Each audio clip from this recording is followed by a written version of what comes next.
If you've ever wanted to try crochet but didn't know where to start, this is it.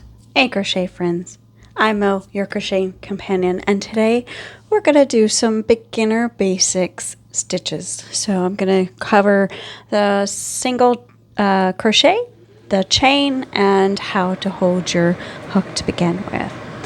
So to start with, I'm using a medium yarn and a 5mm hook, but honestly, don't stress about that. It's yarn and a hook. We're making it work. First things first, how in the world do you hold your yarn, right? But we do need to make a slip knot. So the way I do a slip knot, with my end away from me, I go up and around my finger. I go under my first piece of yarn and over the second piece. And I scoop it up just like that. Then I take my knot and kind of put it toward the hook itself. Not too loose, not too tight. Just that's how I do mine. If you can see that, that's kind of where I leave mine as far as chaining is concerned. All right, now let's show you how I hold my hands. Everybody's going to find something that makes it more comfortable to them, but this is what makes it comfortable to me and how I manage to keep my tension a little more accurate.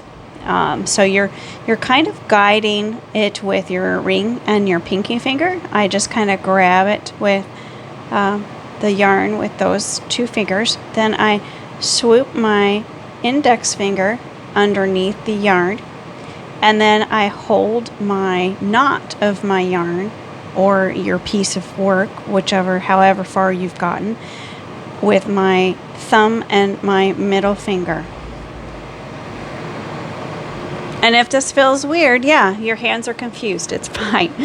Now we're going to go ahead and chain. So we're going to yarn over, which is basically just taking your yarn and putting it over this part of your hook, the little knobby thing. That's what I call it, the little knobby thing, because, you know, I'm politically correct.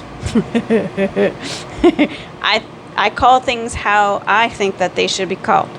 And sometimes I actually get it right.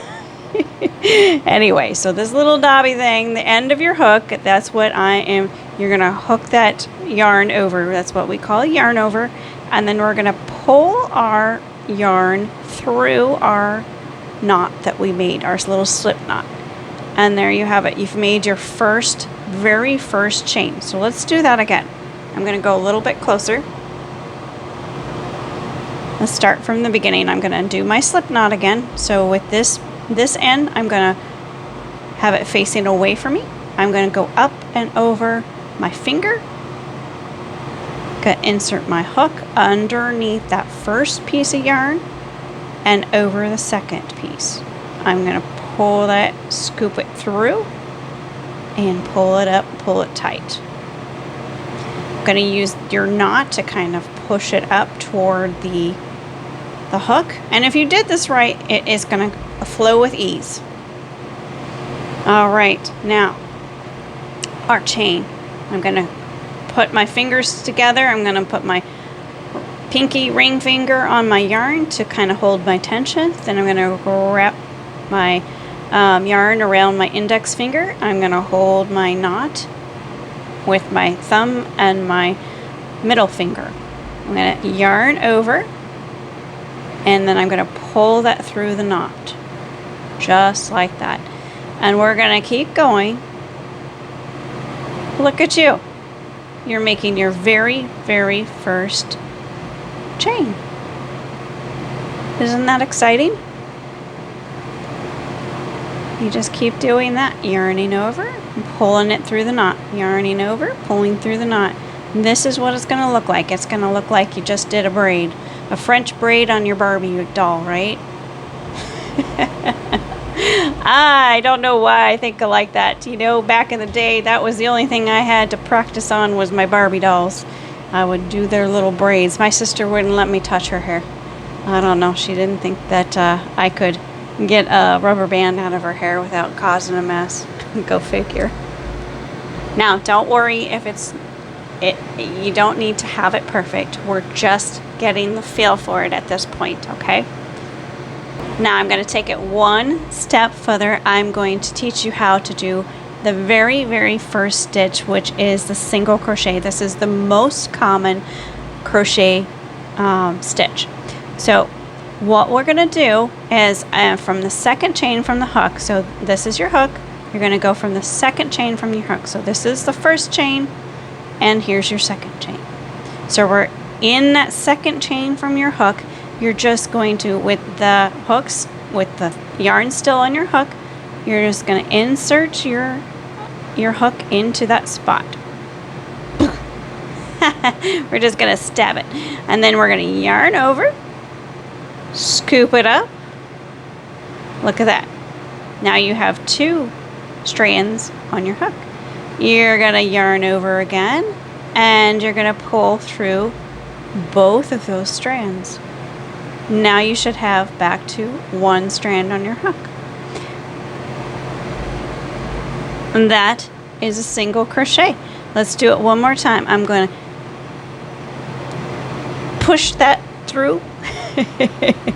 We're going to be a little dramatic, right? We're going to yarn over, pull that through. Now you've got 2 strands of yarn on your hook. We're going to yarn it over again and pull it through 2 strands. There you have it. You are already crocheting. Look at the you. That's so exciting, right? All right, let's do it one more time. We're going to yarn over. You insert your hook first, yarn over, pull it through, yarn over, and pull through 2. And if it looks messy, so what? That's good. It don't matter. That means you're doing it, right? It doesn't even look good when I do it, and I've been doing it for 20 years because it starts to curl. Your first row will never look exciting. Never, ever, ever. There you go. And if you were able to do this, you've officially started crocheting. In the next video, I'm going to show you how to fix it when things go sideways, because oh yes, they will, for sure, every time. All right, until next time, follow the stitches that hold steady, and may your hooks never hide.